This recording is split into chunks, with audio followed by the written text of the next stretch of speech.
जैसा राजा होगा वैसी प्रजा होगी।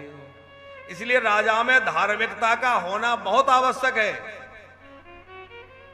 आज बड़ी विचित्र बात है कि भारत जैसा राष्ट्र धर्म निरपेक्ष राष्ट्र है। प्रत्येक राष्ट्र का जो है राष्ट्र धर्म होना चाहिए, और जिस राष्ट्र का राष्ट्र धर्म नहीं होगा वह राष्ट्र धीरे धीरे समाप्त हो जाएगा। हमारा भारतवर्ष युगों युगों से सनातन धर्म का अनुयायी रहा है, और आज हम लोग धर्मनिरपेक्षता के कारण, हम तो धर्मनिरपेक्षता का पाठ पढ़ते जा रहे हैं, लेकिन दूसरे लोग हमें दबाते चले जा रहे हैं। और यदि ऐसा ही चलता रहा तो आने वाले समय में खुलेआम कथाएं करना, कथाएं सुनना, मंदिर तीर्थ यात्रा करना मुश्किल हो जाएगा। इसलिए हमें क्या करना चाहिए, मिलजुल करके और ये आवाज उठानी चाहिए कि भारत देश जो है वह हिंदू राष्ट्र घोषित हो, और यहां का राष्ट्र धर्म जो है वो सनातन धर्म घोषित हो। नहीं तो कश्मीर की हालत, बांग्लादेश की हालत, वो सब हम लोग देख रहे हैं। कितने हमारे प्रांत जो है आसामादी झुलसते जा रहे हैं, और धीरे धीरे हम लोग अल्पसंख्यक हो जाएंगे।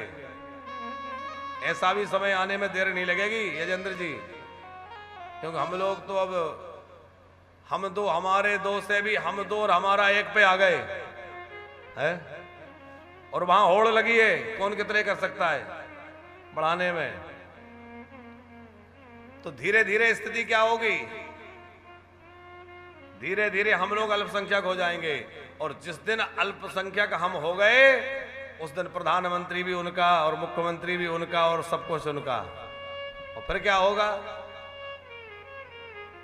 उसका साक्षी मुगल काल है, उसका साक्षी कश्मीर है। हम किसी धर्म मजहब पंथ के ना ही तो विरोधी है, और ना हम किसी के जो है किसी प्रकार से हमें किसी से द्वेष है। बस हम ये चाहते हैं कि हमारा धर्म सुरक्षित रहे, हमारा राष्ट्र सुरक्षित रहे, हमारे बच्चों का भविष्य सुरक्षित रहे। इसके लिए हमें जो आवश्यक कदम है वो उठाने चाहिए।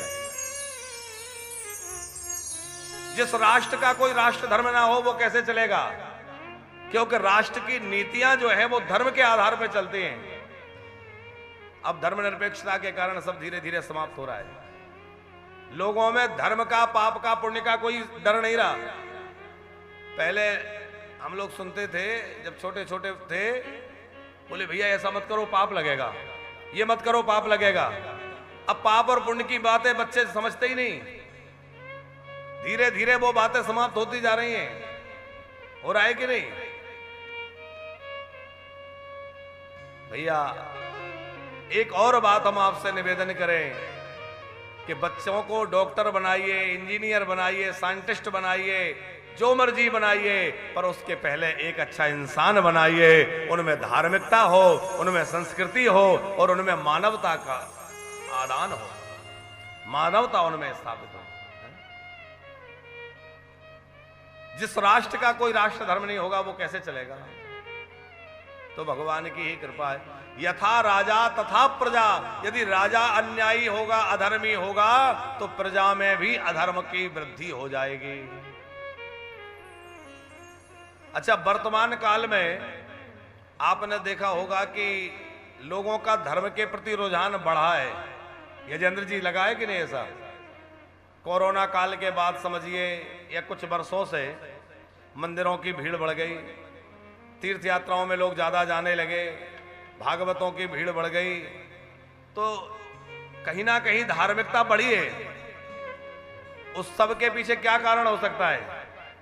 एक कारण तो ये समझ में आता है कि कोरोना के बाद लोगों में कुछ परिवर्तन आया है, लेकिन हमें तो एक कारण और लगता है कि जहां राजा धार्मिक होगा वहां अपने आप प्रजा में धर्म की वृद्धि होने लग जाएगी। भारत का सौभाग्य है कि ऐसे राजा उनको प्राप्त है, हम लोगों को, कि जो 11-11 दिन निराहार उपवास करके रामलला को विराजमान कर रहे हैं, जो संत महापुरुषों के सम्मान के लिए जो है जाकर के उनके साष्टांग कर रहे हैं, उनको मालाएं पहना रहे हैं, उनको मंच पे बिठा रहे हैं, और केदारनाथ जा रहे हैं, कभी काशी जाकर के संतों का सत्कार हो रहा है।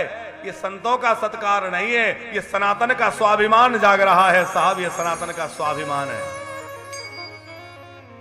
केवल राम मंदिर की प्राण प्रतिष्ठा में श्री राम लला नहीं विराजे, बल्कि सनातन धर्म की प्राण प्रतिष्ठा है। ये सनातन धर्म जो है इसका स्वाभिमान जागा है। तो हम लोगों को ऐसा प्रयत्न करना चाहिए कि धर्म पूर्वक शासन हो और कोई धर्मात्मा राजा बैठा रहे।